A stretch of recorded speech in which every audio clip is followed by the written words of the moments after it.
Hello everyone. इस video में हम लोग पॉलिटी के दो इंपॉर्टेंट चैप्टर्स हैं जिनको हम लोग इस वीडियो में कंप्लीट करने वाले हैं। तो इनमें पहला चैप्टर होगा राज्यसभा और दूसरा चैप्टर होगा इसमें लोकसभा। तो राज्यसभा और लोकसभा से रिलेटेड जितने भी इंपॉर्टेंट क्वेश्चन एग्जामों में पूछे गए हैं या पूछे जा सकते हैं उस सारे क्वेश्चन को हम लोग इस वीडियो में कंप्लीट करने वाले हैं। तो आइए स्टार्ट करते हैं। तो देखिए पहला क्वेश्चन है राज्यसभा में। इसमें ये कह रहा है कि जो राज्यसभा है इनमें जो स्थानों का आवंटन होता है इसका वर्णन किस अनुसूची में किया गया है। तो इसका वर्णन किया गया है अनुसूची 4 में।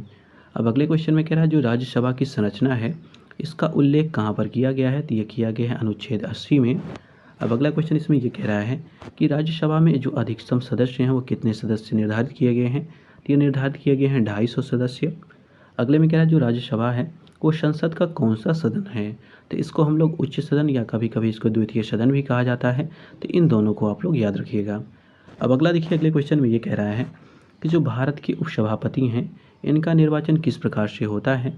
तो देखिए इनका जो निर्वाचन है ये राज्यसभा के सदस्यों द्वारा ही होता है। और कहाँ से होता है तो राज्यसभा में से ही कोई सदस्य होगा। इसका निर्वाचन भारत के उपसभापति के लिए कर लिया जाता है। अगले क्वेश्चन में कह रहा है जो सभापति हैं इनकी अनुपस्थिति में जो उपसभापति होते हैं वो कार्यभार संभालते हैं। कह रहा है यदि दोनों ही सदन में उपस्थित ना हो तो पीठासीन अधिकारी का कार्यभार कौन संभालेगा।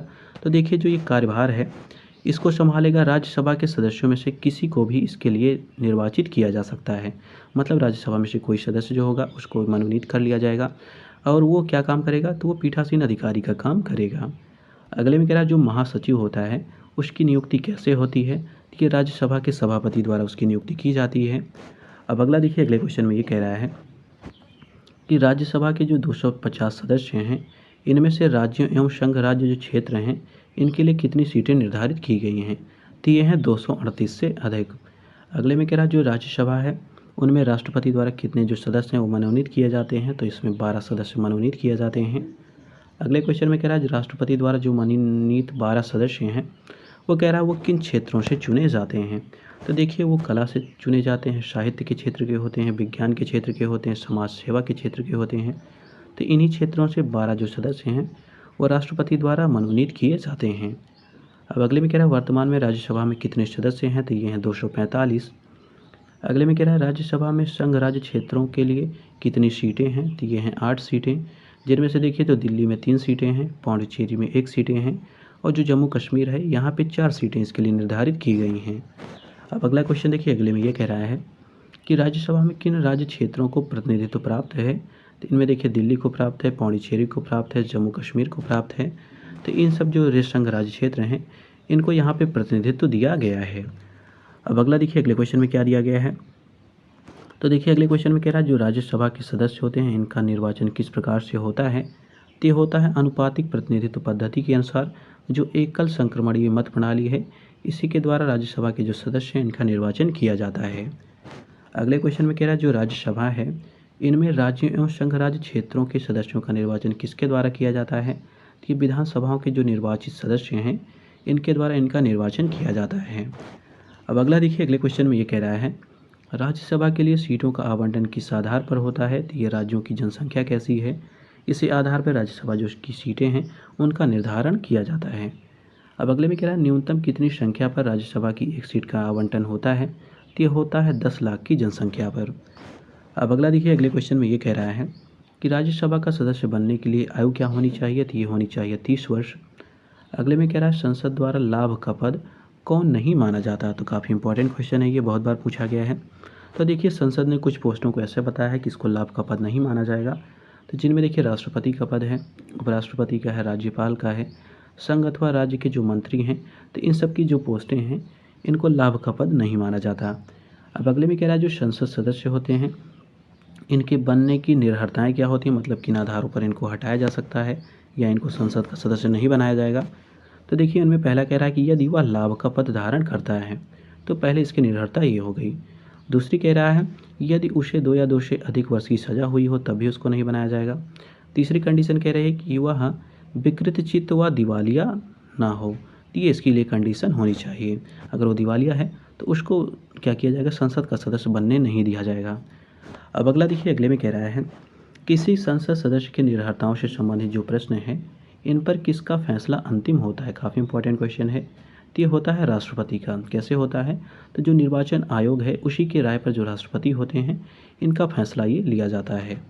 अब अगला देखिए, अगले क्वेश्चन में ये कह रहा है कि दल बदल जो कि 10वीं अनुसूची में इसका वर्णन है, इससे कह रहा है इससे संबंधित जो निर्भरता का अंतिम निर्णय है ये किसका होता है? तो ये सदन का अध्यक्ष या जिसको सभापति कहते हैं, इसी का ये लास्ट डिसीजन होता है। अगले में कह रहा है जो राष्ट्रपति होंगे इनके द्वारा राज्यसभा में 12 सदस्यों के जो मनोनयन किया जाता है उनकी प्रणाली जो है किस देश से इसको ग्रहण किया गया है? काफ़ी इंपॉर्टेंट क्वेश्चन ये भी है। तो इसको लिया गया है आयरलैंड से। अब अगला देखिए, अगले क्वेश्चन में ये कह रहा है कि जो राज्यसभा है धन विधेयक को कितने दिनों तक रोक सकती है? तो केवल 14 दिनों तक इसे रोक सकती है। अब अगले क्वेश्चन में कह रहा है वर्तमान में विपक्ष के नेता कौन है? ये है मल्लिकार्जुन खड़गे। अगले में कह रहा है राज्यसभा पहली बार कब गठित की गई थी? तो ये गठित की गई 3 अप्रैल 1952 को। अगले में कह रहा है राज्यसभा की जो पहली बैठक है ये कब हुई थी? ये हुई थी 13 मई 1952 को। अगले में कह रहा है राज्यसभा के पहले सभापति कौन थे? तो ये थे डॉक्टर एस राधाकृष्णन। अगले क्वेश्चन में कह रहा है राज्यसभा के प्रथम उपसभापति कौन थे? तो ये थे एस वी कृष्णमूर्ति राव। अगले में कह रहा है राज्यसभा की जो बैठक है करने के लिए कितनी गणपूर्ति होनी आवश्यक है? तो कुल सदस्यों का 10वां भाग, जिसको कहते हैं 25 सदस्य, अगर इतने मेंबर उपस्थित होंगे तो कहा जाता है कि जो कोरम है वो पूरा हो गया है। अब अगला देखिए, अगले क्वेश्चन में ये कह रहा है कि क्या लोकसभा जो सदस्य है राज्यसभा की कार्यवाही में भाग ले सकते हैं? तो हाँ, देखिए जो सदस्य हैं उनके ये इनकी कार्यवाही में भाग ले सकते हैं, लेकिन मतदान देने का इनका अधिकार नहीं होगा।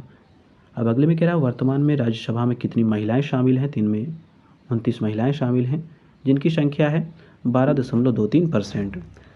अब अगला देखिए, अगले क्वेश्चन में क्या दिया गया है? तो देखिए अगले क्वेश्चन में कह रहा है जो संसद का अगर संयुक्त अधिवेशन होता है तो उसकी अध्यक्षता कौन करता है? तो ये करते हैं लोकसभा के अध्यक्ष। अगले में कह रहा है संयुक्त अधिवेशन में कोई विधेयक किस बहुमत से पारित होता है? तो ये उपस्थित और मतदान देने वाले जो सदस्यों का साधारण बहुमत होगा उसी के आधार पर ये जो संयुक्त अधिवेशन है उनमें कोई विधेयक पारित किया जाता है।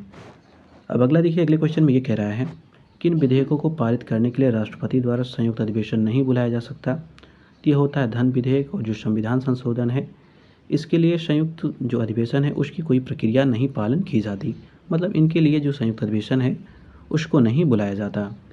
अगले में कह रहा है कि सदन का जो अध्यक्ष होगा उसका सदस्य नहीं होता, तो ये होता है राज्यसभा। अगले में कह रहा है राज्यसभा की वर्तमान सभापति कौन है? तो ये हैं, यहाँ पे दिया गया है वेंकैया नायडू, तो ये नहीं है। इस समय राज्यसभा के सदस्य कौन है, सभापति कौन है? तो ये हैं जगदीप धनखड़। अब अगला देखिए, अगले क्वेश्चन में ये कह रहा है जो राज्यसभा है इसको लोकसभा के समान शक्तियाँ किस क्षेत्र में प्राप्त हैं? तो ये है संविधान संशोधन के विषय में इसको समान शक्तियाँ प्राप्त हैं।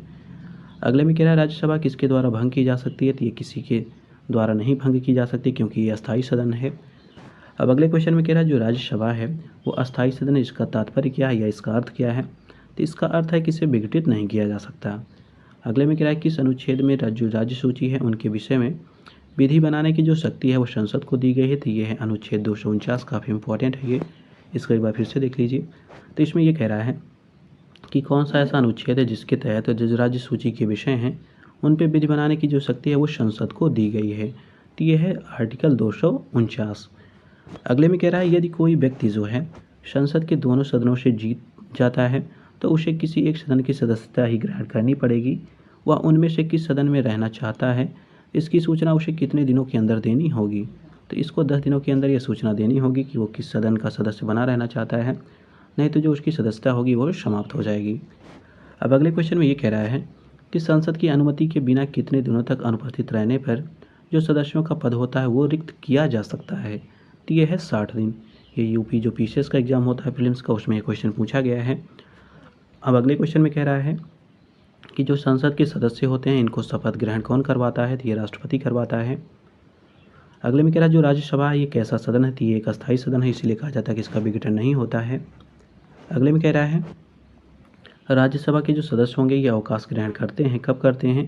तो 1/3 जो सदस्य होते हैं प्रत्येक दूसरे वर्ष की समाप्ति पर ये अवकाश ग्रहण करते हैं। अगले में कह रहा है राज्यसभा जो सदस्य हैं इनका कार्यकाल कितना होता है? तो ये होता है 6 वर्ष का। अगले में कह रहा है राज्यसभा का जो पदेन सभापति होता है ये कौन होता है? तो ये उपराष्ट्रपति होते हैं। अब अगला देखिए, अगले क्वेश्चन में कह रहा है जो राज्यसभा के सभापति हैं एवं उपसभापति हैं दोनों के पद अगर रिक्त हो जाते हैं तो उनका सभापति का जो कार्यभार है वो कौन संभालेगा? तो ये राष्ट्रपति द्वारा नियुक्त कोई सदस्य होगा जो सभापति का कार्यभार ग्रहण करेगा या उसको संभालेगा। अब अगले में कह रहा है जो राज्यसभा है लोकसभा है, राज्यसभा जो है लोकसभा द्वारा पारित जो साधारण विधेयक है को कितने समय तक रोक सकती है, तो ये 6 माह तक रोक सकती है। अगले में कह रहा है जो साधारण विधेयक है इन पर दोनों सदनों में मतभेद होने की स्थिति में जो संयुक्त राष्ट्रपति संयुक्त अधिवेशन बुलाते हैं, किस अनुच्छेद के तहत ये बुलाया जाता है, तो यह है अनुच्छेद 108। मतलब 108 जो अनुच्छेद है उसके तहत जो संयुक्त अधिवेशन राष्ट्रपति द्वारा बुलाया जाता है वहाँ पे वर्णन ये किया गया है। अब अगले में कह रहा है संविधान के दो, ध्यान दीजिएगा, कह रहा है संविधान के दो ऐसे अनुच्छेद कौन से हैं जो राज्यसभा को विशेष शक्तियाँ प्रदान करते हैं, तो यह है अनुच्छेद 249 और अनुच्छेद 312। अब अगला क्वेश्चन देखिए, अगले क्वेश्चन में क्या दिया गया है, तो देखिए अगले क्वेश्चन में ये कह रहा है कि राज्यसभा को अखिल भारतीय सेवाओं के गठन के संबंध में किस अनुच्छेद के तहत शक्तियाँ प्रदान है, तो यह है 312, जिसकी अभी हम लोगों ने ऊपर चर्चा की क्वेश्चन में कि दो जो कौन से अनुच्छेद जो राज्यसभा को शक्तियाँ प्रदान करते हैं। तो पहला था 312, तो 312 में ये है कि जो राज्यसभा होगी इसको अखिल भारतीय सेवाओं के गठन के संबंध में शक्तियाँ प्राप्त हैं। दूसरा इसी में आर्टिकल था कि जो था कि अनुच्छेद 249, तो देखिए 249 के तहत ये बताया जाता है कि राज्यसभा किस अनुच्छेद के अनुसार, इसके अनुसार मतलब जो 249 अनुच्छेद है इसके अनुसार ये बताया जाता है कि किसी विषय को राष्ट्रीय महत्व का घोषित किया जाएगा। कैसे किया जाएगा, तो 2/3 बहुमत से घोषित कर सकती है राज्यसभा, जिससे संसद को कानून बनाने का अधिकार प्राप्त हो जाता है। तो मतलब कहने का तात्पर्य ये है कि जो राज्यसभा होगी वो कोई अगर सब्जेक्ट उसको लगता है तो उसको ये अगर बहुमत से घोषित कर देती है तो उस पर जो संसद होगी वो कानून बना सकती है। तो ये वर्णन है अनुच्छेद 249 में। अब अगले क्वेश्चन में कह रहा है किस संस्था को हाउस ऑफ एल्डर्स के नाम से जाना जाता है, तो इसको राज्यसभा कहते हैं। मतलब जो राज्यसभा है इसको हाउस ऑफ एल्डर्स के नाम से भी जाना जाता है। अगले में कह रहा है किसी उम्मीदवार को लोकसभा राज्यसभा का सदस्य निर्वाचित होने के लिए कहाँ की मतदाता जो सूची है उसमें नाम होना ज़रूरी है, तो यह भारत के किसी भी जो संसदीय क्षेत्र हैं उनकी मतदाता सूची में उसका नाम होना ज़रूरी है। अब देखिए ये काफ़ी इंपॉर्टेंट है क्योंकि डायरेक्टली क्वेश्चन पूछे जाते हैं स्टैटिक जो होते हैं कि राज्यसभा में कहाँ पे कितनी सीटें हैं। तो देखिए जो उत्तर प्रदेश है वहाँ पे 31 सीटें हैं, उत्तराखंड में 3 हैं, बिहार में 16 हैं, पश्चिम बंगाल में भी 16 हैं। तो ध्यान दीजिएगा जो बिहार और पश्चिम बंगाल है यहाँ पे 16 सीटें हैं।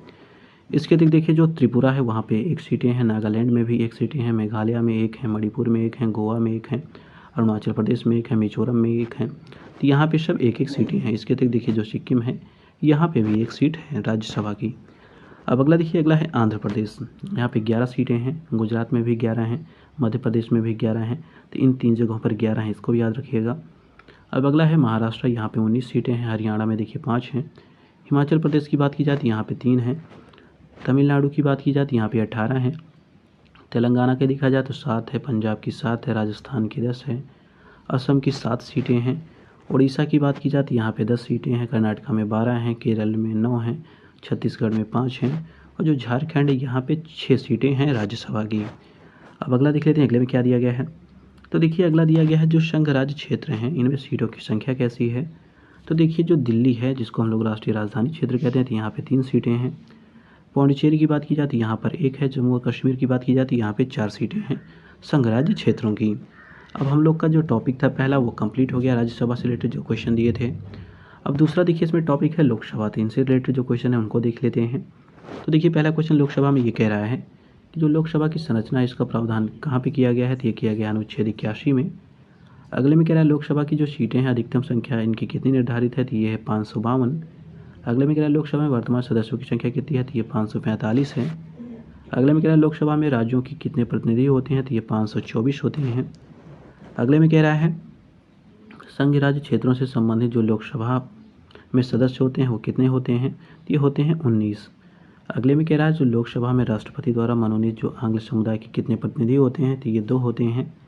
अगले क्वेश्चन में कह रहा है कि संविधान संशोधन द्वारा लोकसभा में राष्ट्रपति द्वारा आंग्ल समुदाय के 2 सदस्यों का जो मनोनयन था उसको समाप्त कर दिया गया। मतलब अब जो मनोनयन होता था लोकसभा में उसका मनोनयन नहीं होगा। तो ये था अनुच्छेद 104वां, मतलब जो 104वां संविधान संशोधन था जो कि लाया गया था 2019 में, उसके द्वारा ये काम किया गया कि जो राष्ट्रपति 2 सदस्यों को मनोनीत करते थे लोकसभा में उसको निरस्त कर दिया गया है। अब अगले में कह रहा है लोकसभा में राज्यों के अधिकतम कितने प्रतिनिधि हो सकते हैं, तो ये 530 हो सकते हैं, ये बताया गया है अनुच्छेद 81 में, ऐसी बात बताई गई है। अगले में कह रहा है जो लोकसभा में संघ राज्य क्षेत्रों में अधिकतम प्रतिनिधि होंगे वो कितने होंगे, तो ये 20 होंगे, ये भी 81 में ही बताया गया है। अगले में कह रहा है लोकसभा को किन अन्य नामों से जाना जाता है। इसको प्रथम सदन कहते हैं, निम्न सदन भी कहते हैं या लोकप्रिय सदन भी कहते हैं, जनता का भी सदन कहते हैं। तो ये इनके जो चार हैं ये लोकप्रिय नाम हैं। अब अगला देखिए, अगले क्वेश्चन में ये कह रहा है कि लोकसभा में राज्यों को स्थानों का आवंटन किस आधार पर किया जाता है, तो जनसंख्या के आधार पर किया जाता है। अगले में कह रहा है जो 84वां संविधान संशोधन 2001 था, इसके द्वारा लोकसभा में स्थानों का आवंटन और प्रत्येक राज्य में प्रादेशिक निर्वाचन क्षेत्रों में विभाजन को बढ़ावा दिया गया था। कब तक के लिए, तो वर्ष 2026 के पश्चात तक की जनगणना तक इसको बढ़ावा दिया गया था। अब अगले में कह रहा है जो निर्वाचन क्षेत्रों का परिसीमन होता है 2001 की जनगणना के आधार पर किया गया था, जो कि किया गया था 87वां संविधान संशोधन 2003 के द्वारा। अगले में कह रहा है लोकसभा के सदस्यों का चुनाव किस प्रकार से होता है, तो ये प्रत्यक्ष रूप से होता है। अगले में कह रहा है मत देने की आयु जो है 21 वर्ष से घटाकर 18 वर्ष कब किया गया, तो 61वां जो संविधान संशोधन जो कि 1989 में आया था, 88 के लगभग में आया था, उसी के दौरान ये काम किया गया था। अब अगले में कह रहा है जो 7वां संविधान संशोधन अधिनियम 1956 है, इसके द्वारा लोकसभा सदस्यों की अधिकतम संख्या कितनी निश्चित की गई थी, तो ये की गई थी 525। अब अगले में कह रहा है 31वां संविधान संशोधन 1973 के द्वारा लोकसभा की अधिकतम संख्या कितनी निर्धारित की गई थी, ये की गई 545। अगले में कह रहा है गोवा दमन दीव जो पुनर्गठन हुआ था, इसके बाद 1987 से पहले जो लोकसभा की अधिकतम संख्या थी वो कितनी हो गई थी, वो हो गई 552। मतलब देखिए यहाँ पे 3 ये फैक्ट दिए गए हैं। मतलब 1956 में जो सीटें थी वो की गई थी 525, जब 1973 का समय आया तो 545 कर दी गई, और जब 1987 का अधिनियम आया तो उसके द्वारा 552 कर दी गई, जो कि प्रेजेंट में जितनी लोकसभा की सीटें हैं। अब अगले में कह रहा है कि जो लोकसभा है इसमें अनुसूचित जातियों और अनुसूचित जनजातियों के लिए स्थानों का आरक्षण संबंधी प्रावधान कहाँ पे है, तो यह अनुच्छेद जो 330 है वहीं पे यह प्रावधान किया गया है। अब अगला देखिए, अगले क्वेश्चन में ये कह रहा है कि लोकसभा में और राज्यों की जो विधानसभाएं हैं इनमें अनुसूचित जातियों और अनुसूचित जनजातियों के लिए आरक्षण की अवधि को अगले 10 वर्षों के लिए बढ़ाया जाएगा। कब किया गया, तो ये बढ़ाया गया था 104वां संविधान संशोधन जो कि 2019 में हुआ था। तो इसी के द्वारा जो आरक्षण की अवधि है उसको अगले 10 वर्षों के लिए बढ़ाया गया था। अब अगला देखिए, अगले क्वेश्चन में ये कह रहा है कि अनुसूचित जातियों के लिए जो सर्वाधिक सीटें हैं वो कहाँ पे आरक्षित हैं, तो वो हैं उत्तर प्रदेश में, जो कि हैं 17। अगले में कह रहा है वर्तमान में लोकसभा में अनुसूचित जाति के लिए आरक्षित स्थानों की संख्या कितनी है, तो ये है 84। अगले में कह रहा है लोकसभा में अनुसूचित जो जनजाति हैं उनके लिए आरक्षित सीटों की संख्या कितनी है, तो ये है 47। अगले में कह रहा है अनुसूचित जनजातियों के लिए किन राज्यों में स्थान आरक्षित नहीं है, तो ये है केरल और तमिलनाडु। यहाँ पे क्या है, तो अनुसूचित जो जनजाति हैं उनके लिए भी कोई जो सीटें हैं उनको आरक्षित नहीं किया गया है। अब अगला देखिए, अगले में कह रहा है कि लोकसभा की जो बैठक होती है किस प्रकार समाप्त की जा सकती है, तो इसको स्थगन के द्वारा समाप्त किया जा सकता है, जो सत्रावसान हो जाता है तब समाप्त किया जा सकता है, या विघटन किया जा सकता है। तो ये 3 तरीके हैं जिनके द्वारा जो लोकसभा की बैठक है उसको समाप्त किया जा सकता है। अब अगले में कह रहा है लोकसभा को उसके कार्यकाल पूर्ण होने से पहले भी समाप्त किया जा सकता है। कैसे, तो देखिए प्रधानमंत्री की सिफारिश पर राष्ट्रपति द्वारा इनको कार्यकाल से पूर्ण होने से पहले भी समाप्त किया जा सकता है। अब अगले में कह रहा है लोकसभा में अनुसूचित जनजातियों के लिए कितनी सीटें हैं, तो ये हैं कह रहा है कि सर्वाधिक सीटें कहाँ पर हैं अनुसूचित जनजातियों के लिए, तो ये है मध्य प्रदेश में। अब देखिए जो संसद की भाषा होगी उसके बारे में जान लेते हैं। तो देखिए संविधान ने हिंदी और अंग्रेजी भाषा को संसद में जो कार्यवाही है उसकी भाषा घोषित की है, किंतु कह रहा है फिर भी पीठासीन जो अधिकारी है किसी सदस्य को अपनी मातृभाषा में बोलने का अधिकार दे सकता है। अगले में कह रहा है जो दोनों सदन होंगे इनमें अनुवाद की भी व्यवस्था की गई है। मतलब अगर कोई नहीं समझ पाता तो उसके लिए अनुवाद की व्यवस्था भी, मतलब दूसरी भाषाओं में अनुवाद उसको प्रकाशित किया जा सकता है। अब अगले में कह रहा है लोकसभा में एक वर्ष में कम से कम कितनी बैठकें होती हैं, तो ये 2 बार होती हैं। अगले में कह रहा है लोकसभा की बैठकों के लिए गणपूर्ति जिसको हम लोग कोरम कहते हैं कितना होना चाहिए, तो कुल सदस्यों का 10वां भाग होना चाहिए। अगले में कह रहा है लोकसभा का पहला आम चुनाव कब हुआ था, तो ये 1952 में हुआ था।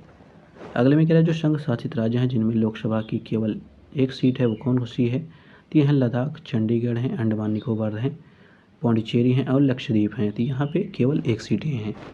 अब अगले में कह रहा है ऐसे राज्य जिनमें लोकसभा की एक सीटें हैं, तो ये हैं नागालैंड, सिक्किम और मिजोरम। अगले में कह रहा है किन राज्यों में लोकसभा के 2 सदस्य निर्वाचित किए जाते हैं, ठीक है अरुणाचल प्रदेश, गोवा है, त्रिपुरा है, मणिपुर है, मेघालय है।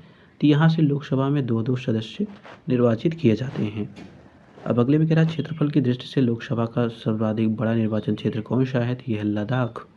अगले में कह रहा है उत्तर प्रदेश में निर्वाचकों की संख्या के अनुसार लोकसभा का सबसे बड़ा संसदीय क्षेत्र कौन सा है, तो यह है गाजियाबाद। अब अगला क्वेश्चन देखिए अगले में क्या दिया गया है, तो अगले में कह रहा है वर्तमान में लोकसभा में निर्वाचन क्षेत्रों के लिए चुनाव व्यय की अधिकतम सीमा कितनी है, तो यह 70 लाख रुपए, पहले ये 40 लाख रुपए था। अब अगले में कह रहा है भारत में संसद में चुनाव के लिए मतदाता सूची तैयार करने का काम कौन करता है, तो ये करता है केंद्रीय निर्वाचन आयोग। अब अगले में कह रहा है लोकसभा की अवधि जो है प्रथम अधिवेशन से कब तक के लिए निर्धारित है, तो ये है 5 वर्षों तक। अगले में कह रहा है लोकसभा का जो सत्रावसान है वह विघटन है किया जाता है, कौन करता है, तो राष्ट्रपति द्वारा ये किया जाता है। अगर देखिए अगले क्वेश्चन में कह रहा है लोकसभा का स्थगन करना है तो कौन करेगा, तो ये जो अध्यक्ष हैं वो करेंगे। अगले में कह रहा है लोकसभा की अवधि जो है आपातकाल में बढ़ाई जा सकती है, तो एक बार में 1 वर्ष तक की अवधि बढ़ाई जा सकती है। अगले में कह रहा है किस लोकसभा का जो कार्यकाल है 6 वर्ष का था, तो ये था 5वीं का, जो कि चला था 1971 से 77 तक। अगले में कह रहा है वर्तमान में कौन सी लोकसभा है कार्यरत है, तो ये है 17वीं लोकसभा, जो कि 2019 से कार्यरत है। अगले में कह रहा है जो 17वीं लोकसभा है इसमें कितने प्रतिशत महिलाओं की भागीदारी है, तो ये 15% है, ये डेटा याद रखिएगा, काफ़ी इंपॉर्टेंट है। अगले में कह रहा है वर्तमान में कुल महिला सदस्यों की संख्या कितनी है, तो ये है 81, जो कि कितना है टोटल की, तो टोटल की है 15%। अगले में कह रहा है लोकसभा में दर्शकों और प्रेस प्रतिनिधियों के प्रवेश पर कौन नियंत्रण लगा सकता है, तो ये लगा सकता है अध्यक्ष, जो मतलब लोकसभा का अध्यक्ष होगा वो उन पर प्रतिबंध लगा सकता है। अब अगले में कह रहा है जो उपाध्यक्ष हैं अध्यक्ष के प्रति नहीं अपितु उत्तरदायी होते हैं, तो ये संसद के प्रति उत्तरदायी होते हैं। अब अगले में कह रहा है ऐसे राज्य कौन कौन से हैं जिनमें जो अनुसूचित जाति हैं उनके लिए सीटें आरक्षित नहीं हैं, तो ये हैं उत्तर प्रदेश, उत्तराखंड, हिमाचल प्रदेश, हरियाणा, पंजाब, तमिलनाडु, केरल, गोवा, सिक्किम, अरुणाचल प्रदेश और नागालैंड। तो ये सब सभी जगह हैं जहाँ पर अनुसूचित जनजाति जो हैं उनके लिए सीटें आरक्षित नहीं हैं। अब देखिए यहाँ से दूसरा टॉपिक है लोकसभा अध्यक्ष, इसको हम लोग कवर करेंगे दूसरे वीडियो में, लेकिन यहाँ पे देखिए ये इंपॉर्टेंट थोड़ा इसको भी देख लेते हैं कि लोकसभा में कितने कहाँ पे कौन सी सीटें हैं ये देख लेते हैं।